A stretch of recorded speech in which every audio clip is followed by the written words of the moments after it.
Hi,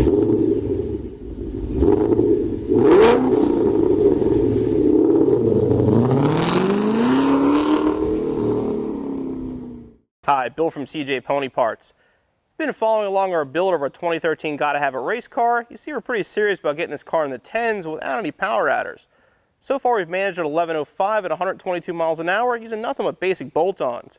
While we've upgraded other parts of the rear suspension, we're still running the stock shocks, which you think are probably hurting our 60-foot times. So today, we're going to upgrade to a pair of these Lakewood 50/50 drag shocks.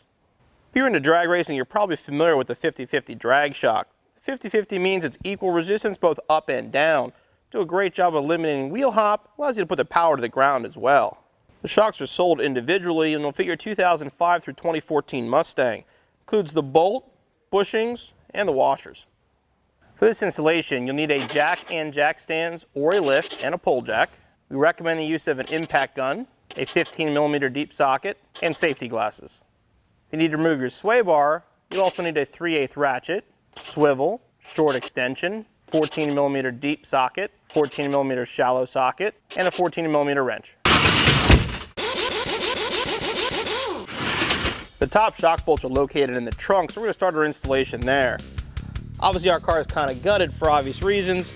Either way, this panel will still remove the same way even if you have a full trunk. Once you pull the panel aside, that's the bolt we're looking to remove right there. It can be done with hand tools. It's a lot easier to do with an impact gun.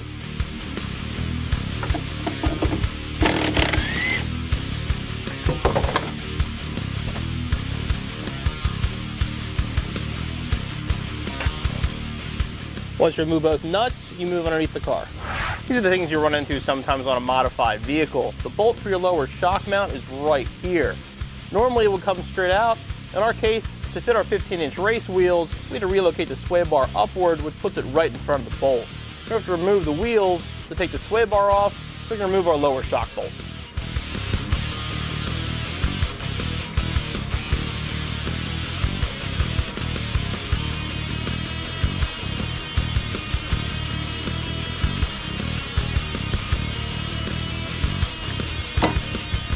You supported the rear to get the sway bar out of the way. You want to make sure you keep it supported as you take the shock bolts out.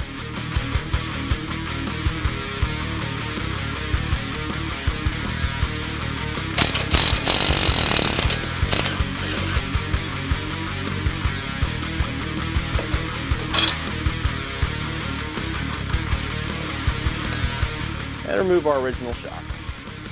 The shocks are going to ship compressed, so you want to open them up before you actually install them on the car.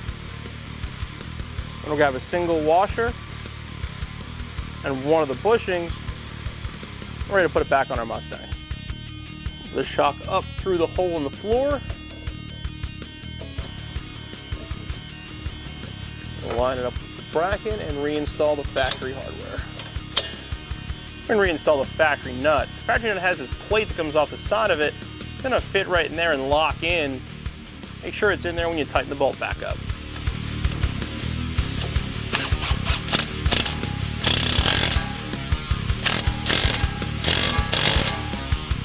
Now we have both sides installed, we're going to reinstall our sway bar and go up to the trunk and finish our installation.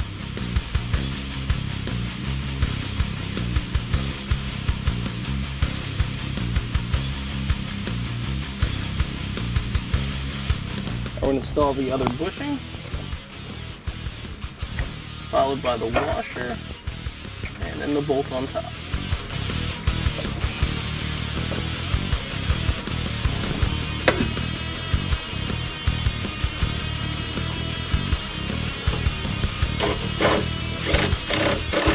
You want to make sure you keep the rear supported throughout the whole installation, so the stud from the shock comes up high enough through the floor to be able to get the washer and the bushing back on it.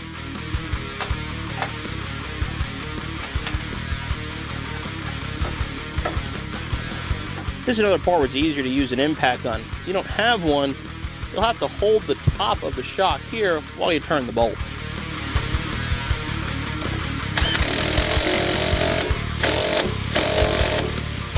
And our installation is complete. Now we have our new Lakewood 50/50s installed. We can't wait to get back to the drag strip. I think sub 150 60 foot should get us that 10-second time we've been looking for. Installation should take you no more than about an hour. You'll be back on the road in no time.